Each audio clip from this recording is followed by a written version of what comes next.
नमस्कार। आज हम स्टैनली कैवल के एक बहुत ही प्रभावशाली निबंध पर बात करने वाले हैं। निबंध का नाम है आधुनिक दर्शन की सौंदर्य संबंधी समस्याएं। इसके कुछ खास हिस्से हमारे पास, और हमारा इरादा है कि इनमें जो विचार छिपे हैं उनकी गहराई तक जाएं, खासकर कला, भाषा और हमारे फैसलों पर कैवल क्या कहते हैं ये समझना। बिल्कुल। और कैवल का नजरिया वो इसलिए भी खास है क्योंकि वो रोजमर्रा की भाषा के दर्शन से चीजों को देखते हैं।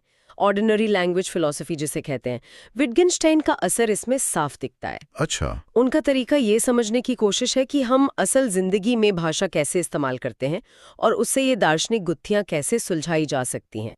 वो उस दौर में लिख रहे थे जब दर्शन और आलोचना दोनों में ही एक तरह के संकट की बात चल रही थी। संकट किस तरह का? वे संबंधी सवालों के जरिए उस संकट को समझना चाह रहे थे। और शायद उससे बाहर निकलने का कोई रास्ता भी तलाश रहे थे। बिल्कुल। दिलचस्प। जी। तो कैमल ने दो खास समस्याओं को चुना है इस निबंध में। पहली, जिसे क्लिंट ब्रूक्स ने पैराफ्रेज का पाषंड कहा था, मतलब किसी चीज को आसान शब्दों में बताने की मुश्किल। और दूसरी है अटोनल संगीत की चुनौती। जी। चलिए पहले से शुरू करते हैं। ये पैराफ्रेज का पाषंड, ये आखिर है क्या? हाँ, तो ये आइडिया क्लिंट ब्रूक्स का है, उनका तर्क था, और ये खासकर कविताओं के लिए था कि आप किसी कविता का जो असली सार है, उसका जो मतलब है, उससे उसकी व्याख्या करके या उसे कह लीजिए सरल गद्य में बदलकर पकड़ नहीं सकते। मतलब आप कविता के बारे में कुछ कह सकते हैं, उसकी व्याख्या कर सकते हैं, पर वो व्याख्या कभी भी कविता की जगह नहीं ले सकती। उसका जो अनुभव है वो उसकी बनावट, उसके शब्दों के चुनाव, उसकी लय, उसी में है। वो अनुभव पैराफ्रेज में खो जाता है। सुनने में तो ये बात गंभीर लगती है। तो क्या इसका मतलब ये हुआ कि आलोचना या समीक्षा करना ही बेकार है? अगर हम कविता का अर्थ बता ही नहीं सकते तो फिर आलोचना करती क्या है? कैवल क्या सोचते हैं इस बारे में? हाँ, देखिए, यही कैवल के लिए एक अहम सवाल बन जाता है। वो ब्रूक्स की बात को पूरी तरह से खारिज नहीं करते। वो मानती हैं कि ब्रूक्स एक जरूरी मुद्दे पर ध्यान दिला रहे हैं कि कलाकृति का रूप और उसका कंटेंट अक्सर इतने गुंथे होते हैं कि उन्हें अलग करना मुश्किल है। सही है। लेकिन केवल ये भी नहीं मानती कि किसी भी कविता का पैराफ्रेज हो ही नहीं सकता या वो कभी उपयोगी नहीं हो सकता। वो कहते हैं कि ब्रूक्स का नजरिया थोड़ा शायद ज्यादा सख्त है। अच्छा, कैसे? में कहते हैं पैराफ्रेज करते हैं तो ये पूरी तरह नामुमकिन तो नहीं है ना? हाँ, ये बात तो है। तो फिर ये इतना सीधा भी नहीं है। कैवल कैसे दिखाते हैं कि ये पैराफ्रेज करना इतना पेचीदा क्यों हो जाता है, खासकर कला के मामले में? केवल रोजमर्रा की भाषा से ही उदाहरण उठाते हैं। जैसे मान लीजिए कोई कहता है मैं थोड़ा नीला महसूस कर रही हूँ। अब क्या इसका कोई एकदम सटीक पैराफ्रेज है? आप कह सकती हैं वो उदास है, लेकिन नीला महसूस करना, उसमें जो एक खास तरह की उदासी का भाव है। हाँ, वो शायद सिर्फ उदास कहने से ना आए। बिल्कुल। फिर वो रूपकों का उदाहरण देते हैं, जैसे रोमियो कहता है जूलियट सूरज है। अब इसका पैराफ्रेज क्या होगा? आप कह सकते हैं कि रोमियो के लिए जूलियट बहुत जरूरी है, उसके जीवन में रोशनी लाती है, गर्मी लाती है, वगैरह वगैरह। हाँ, ये सब बातें तो ठीक हैं, लेकिन क्या ये पैराफ्रेज उस एक लाइन जूलियट सूरज है के असर की, उसकी ताकत की बराबरी कर सकता है? मुझे तो नहीं लगता। बिल्कुल। कैविल का भी यही तर्क है। वो कहती हैं कि रूपक सिर्फ जानकारी देने का एक तरीका नहीं है, वो भाषा के साथ कुछ करते हैं, एक खास तरह का अनुभव पैदा करते हैं, एक कनेक्शन बनाते हैं जो सीधे सीधे बयान करने में खो जाता है। जैसे उस एक लाइन में ही पूरा एहसास सिमट आया हो। हाँ, जब रोमियो जूलियट को सूरज कहता है तो वो सिर्फ तुलना नहीं कर रहा, वो अपने एहसास की शिद्दत, जूलियट की अहमियत, उसको एक झटके में बयान कर रहा है। कई रूपक कैवल के अनुसार एक तरह से अपरिभाष्य होते हैं, मतलब अनपैराफ्रेजेबल। उनका पूरा वजन किसी और रूप में ढालना बहुत मुश्किल है। तो इसका मतलब ब्रूक्स की चिंता तो जायज थी, भले ही उनका नतीजा थोड़ा ज्यादा सख्त हो गया हो। तो कैविल इससे आलोचना और कला के रिश्ते के बारे में क्या नतीजा निकालते हैं?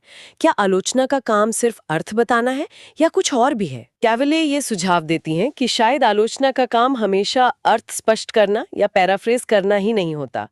ब्रूक्स का जो पाषाण वाला विचार है वो हमें ये सोचने पे मजबूर करता है कि आलोचना की सीमाएं क्या हैं और उसकी भूमिका क्या हो सकती है। तो क्या भूमिका हो सकती है? शायद आलोचना का काम पाठक या दर्शक को कलाकृति के उन पहलुओं की तरफ इशारा करना है जिन पर उनका ध्यान नहीं गया हो। उन्हें चीजों को नए तरीके से देखने में मदद करना है, या फिर उस अनुभव को शब्दों में पकड़ने की कोशिश करना है जो शायद पूरी तरह पकड़ में न भी आए। ये जरूरी नहीं कि आलोचना हमेशा एक तयशुदा अर्थ पर ही पहुंचे। कभी कभी सवाल उठाना या संभावनाओं को खोलना भी उसका काम हो सकता है। ये दिलचस्प है। मतलब आलोचना एक तरह की बातचीत बन जाती है कलाकृति के साथ और दूसरे पाठकों के साथ, सिर्फ एक जवाब ढूंढना नहीं। अच्छा, अब आते हैं दूसरी समस्या पर, अटोनल संगीत। ये पारंपरिक संगीत सुनने वालों को अक्सर इतना अजीब और मुश्किल क्यों लगता है? शोएनबर्ग जैसे संगीतकारों का संगीत वो इतना चुनौतीपूर्ण क्यों है? हाँ, ये बहुत रोचक है। यहाँ केविलिन विटकिंस्टाइन के जीवन के रूप या भाषा के खेल वाले विचारों का इस्तेमाल करती हैं। देखिए, जो पारंपरिक पाश्चात्य संगीत है जिसे हम टोनालिटी कहते हैं, जिसमें सुरों के आपसी रिश्ते तय होते हैं, एक होम नोट होता है। हाँ, जिसके हम आदी हैं। बिल्कुल। वो एक तरह का स्थापित व्याकरण है। हमने बचपन से उसे सुना है, हमने अनजाने में ही उसके नियम सीख लिए हैं। हमें पता होता है कि कौन से सुर एक साथ सुनने में सही लगेंगे, कौन सी धुन कहाँ जाकर सुलझेगी। ये जानी पहचानी दुनिया है। हाँ, ये कुछ वैसा ही है जैसे अपनी मातृभाषा सुनना। उसके नियम हमें शायद पता ना हो, पर हम उसे समझते हैं, उसमें सहज महसूस करते हैं। बिल्कुल सही कहा आपने, एकदम सही उपमा है। अब अटोनल संगीत, जैसा कि शोनबर्ग और उनके साथियों ने बनाया, वो इस स्थापित व्याकरण को जानबूझकर तोड़ता है या उससे बचता है। उसमें वो परिचित सामंजस्य, वो तनाव और समाधान के पैटर्न नहीं होते। अच्छा। इसलिए जब हम पहली बार उसे सुनते हैं तो वो हमें बेतुका लग सकता है, शोर जैसा लग सकता है या दिशाहीन, क्योंकि हमारे कान उस भाषा के आदी नहीं है। समझ गया। तो कैवल के अनुसार इसे समझने के लिए क्या करना होगा? क्या कोई खास तकनीक सीखनी होगी या कोई कोर्स करना होगा? कैवल कहती हैं कि हमें एक तरह से खुद को प्राकृतिक बनाना पड़ता है उस संगीत के माहौल में। Neutralise ourselves. इसका मतलब है कि हमें उस संगीत की दुनिया के अपने नियमों को, उसकी अपनी आंतरिक तर्क संगतता को, उसकी अभिव्यक्तियों को सीखना और अपनाना पड़ता है। सीखना और अपनाना मतलब सिर्फ जानना नहीं, ये सिर्फ बौद्धिक रूप से नियम जान लेना नहीं है, बल्कि उस संगीत के साथ समय बिताना, उसे बार बार सुनना, उसके पैटर्न को पहचानने की कोशिश करना, उसके भावनात्मक असर को महसूस करना, ये सब इसमें शामिल है। जैसे कोई नई भाषा सिर्फ व्याकरण की किताब पढ़कर नहीं आती है ना, उसे बोलने वालों के बीच रहकर, उसे इस्तेमाल करते हुए ही उसकी रूह समझ आती है। ये बात तो है। तो ये तो सिर्फ संगीत की बात नहीं हुई, फिर ये तो किसी भी नई या अपरिचित चीज को समझने की प्रक्रिया के बारे में गहरी बात हो गई। चाहे वो कोई अलग संस्कृति हो, कोई नया विचार हो या कला का कोई एकदम नया रूप। निश्चित रूप से केविन इन सौंदर्य संबंधी समस्याओं का इस्तेमाल असल में व्यापक दार्शनिक मुद्दों को समझने के लिए कर रही हैं।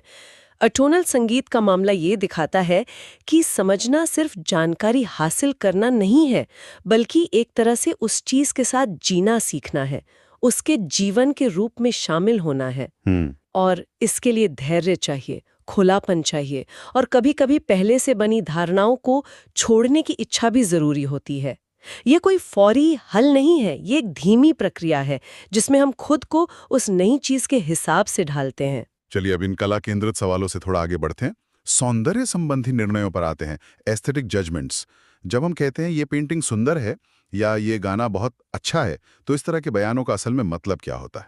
या इमैनुअल कांट का क्या रोल है? हाँ, कांट का सौंदर्य शास्त्र पर बहुत गहरा असर रहा है और केविल उनके विचारों से लगातार संवाद करती हैं। कांट ने कहा था कि जब हम किसी चीज को सुंदर कहते हैं तो ये सिर्फ हमारी निजी पसंद जैसा बयान नहीं होता, जैसे मुझे चॉकलेट पसंद है। हाँ, वो तो व्यक्तिगत है। जी, सुंदरता के निर्णय में कांट के अनुसार कहीं ना कहीं एक दावा छुपा होता है कि दूसरों को भी इसे सुंदर मानना चाहिए।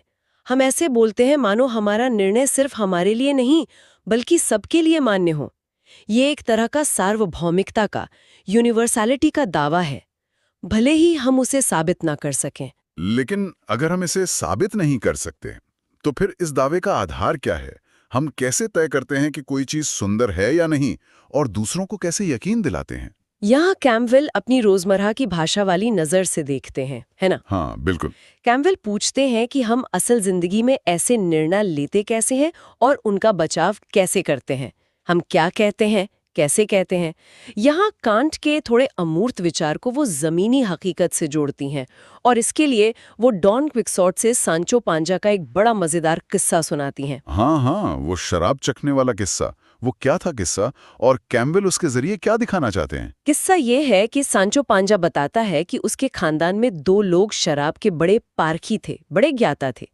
एक बार उन्हें एक पीपे से शराब चखने को कहा गया। पहले ने चखकर कहा, इसमें थोड़ा लोहे का स्वाद आ रहा है। दूसरे ने चखा और कहा, नहीं, मुझे तो इसमें चमड़े का जायका महसूस हो रहा है। लोहा और चमड़ा शराब में? हाँ। तो वहां जो लोग मौजूद थे वो हंसने लगे कि ये कैसी बातें कर रहे, शराब में लोहा और चमड़ा कहाँ से आ गया। लेकिन जब वो पीपा पूरा खाली हुआ तो उसकी तह में क्या मिला? एक लोहे की चाबी जिससे चमड़े का एक छोटा सा पट्टा बंधा हुआ था। अरे वाह, तो मतलब वो दोनों सही थे अपनी अपनी जगह।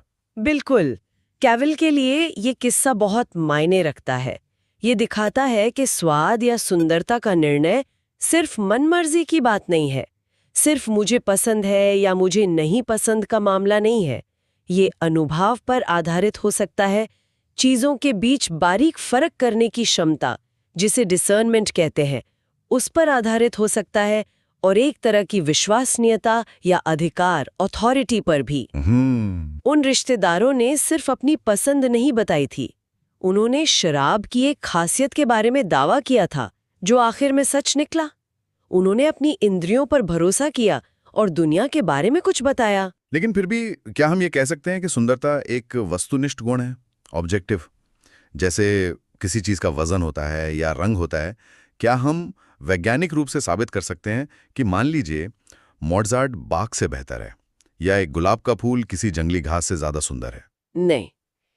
कैंट और कांट दोनों के अनुसार पारंपरिक वैज्ञानिक या तार्किक अर्थों में इसे साबित नहीं किया जा सकता।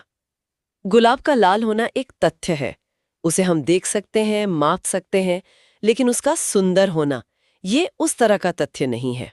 तो फिर ये है क्या, अगर ये निजी पसंद भी नहीं है पूरी तरह और वस्तुनिष्ठ तथ्य भी नहीं है? सौंदर्य संबंधी निर्णय किसी प्रयोगशाला में टेस्ट करके सही या गलत साबित नहीं किए जा सकते। वो किसी गणितीय प्रमेय की तरह सिद्ध नहीं होते। उनका आधार हमारी साझा मानवीय संवेदनशीलता में है, हमारी संस्कृति में, हमारी भाषा में और हमारे तर्क देने के तरीकों में है। साझा मानवीय संवेदनशीलता। हाँ, जब हम किसी चीज को सुंदर कहते हैं तो हम कहीं ना कहीं ये उम्मीद करते हैं कि दूसरा इंसान भी, जो हमारे जैसी ही संवेदनशीलता रखते हैं, उसे सराहेंगे।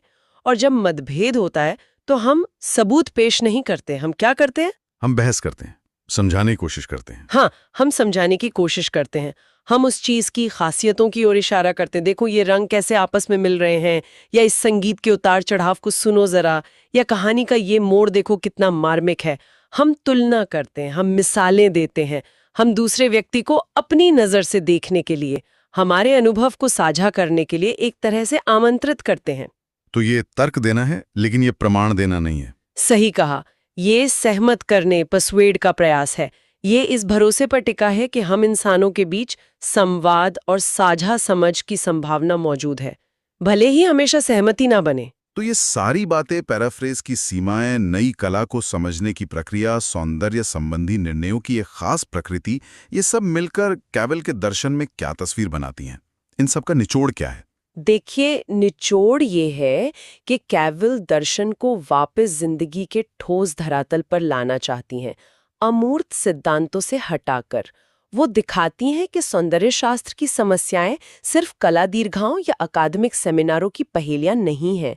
ये असल में भाषा कैसे काम करती है, हम एक दूसरे को कैसे समझते हैं, हम सहमति और असहमति तक कैसे पहुंचते हैं, और हम एक दूसरे के साथ मूल्यों को कैसे साझा करते हैं, इन बुनियादी मानवीय सच्चाइयों से जुड़ी हुई हैं। उनका जो रोजमर्रा की भाषा और विटगेन्स्टाइन से प्रेरित नजरिया है, वो हमें कला और आलोचना को सिर्फ तकनीकी विश्लेषण या नियमों के संग्रह के तौर पर देखने से आगे ले जाता है। वो इन्हें मानवीय गतिविधियों, जीवन के रूपों, साझा प्रथाओं के रूप में देखने की दावत देती हैं। और इसका हमारे लिए क्या महत्व है? मतलब हम जो कला का अनुभव करते हैं या उस पर बात करते हैं, हम इससे क्या सीख सकते हैं? ये हमें सिखाता है कि अर्थ और समझ कितने जटिल होते हैं, कितने संदर्भ पर निर्भर होते हैं। ये हमें याद दिलाता है कि नई चीज़ों को अपनाने के लिए, चाहे वो अटोनल संगीत हो या कोई नया विचार, खुलेपन और प्रयास की ज़रूरत होती है। और ये हमें दिखाता है कि हमारे सौंदर्य संबंधी निर्णय, जो अक्सर हमें बहुत निजी लगते हैं, असल में हमारे समुदाय से, हमारी संस्कृति से और हमारी साझा मानवीयता से कितने गहरे जुड़े होते हैं। तो ये हमें अपनी धारणाओं पर सवाल उठाने के लिए प्रेरित करता है। बिल्कुल। कैवल हमें उकसाती हैं कि हम अपनी धारणाओं पर सवाल उठाएं और चीज़ों को, चाहे वो कविता हो, संगीत हो या हमारी अपनी प्रतिक्रियाएं ही क्यों ना हो, ज्यादा ध्यान से, ज्यादा बारीकी से देखें और समझें। वो कहती हैं कि दर्शन का काम सिर्फ जवाब देना नहीं है, बल्कि हमारे सवालों को ही बेहतर तरीके से समझना भी है। तो आज हमने स्टैनली कैवेल के निबंध आधुनिक दर्शन की सौंदर्य संबंधी समस्याओं के कुछ वाकई गहरे और विचारोत्तेजक पहलुओं पर बात की।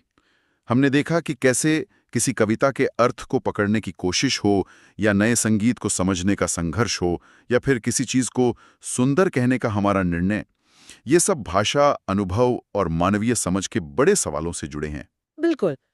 कैवल हमें सोचने पर मजबूर करती हैं कि जब हम कला पर प्रतिक्रिया देते हैं या अपनी पसंद नापसंद जाहिर करते हैं या किसी चीज का मतलब समझने का दावा करते हैं, तो सतह के नीचे कितना कुछ चल रहा होता है।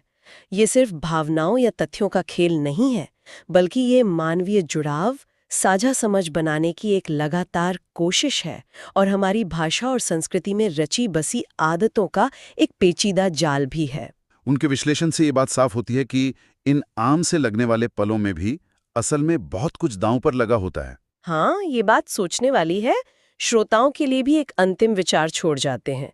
कैविल की इन बातों की रोशनी में जरा इस पर गौर करें। जब आप किसी कलाकृति, कोई गीत, कोई पेंटिंग, कोई कहानी, कोई फिल्म पर अपनी प्रतिक्रिया देते हैं, तो आप उसे कैसे व्यक्त करते हैं? क्या आप उसे सरल शब्दों में समझाने या उसका एक निश्चित मतलब निकालने पर जोर देते हैं? या क्या आप कभी उस अनुभव की समृद्धि, उसकी जटिलता को पकड़ने की कोशिश करते हैं, जो शायद पूरी तरह शब्दों में ना समाती हो, जैसा कैविल रूपकों के बारे में कहती हैं? क्या आपकी भाषा आपके अनुभव के साथ पूरा न्याय कर पाती है? और जब कोई आपकी राय से अलग राय रखता है, तो आप उसे अपनी बात समझाने के लिए किन तरीकों का सहारा लेते हैं? क्या आप तर्क देते हैं, मिसालें देते हैं, या बस अपनी जगह खड़े रहते हैं? ये सोचने से शायद हमें अपनी प्रतिक्रियाओं और दूसरों के साथ हमारे संवाद के बारे में कुछ नया पता चले।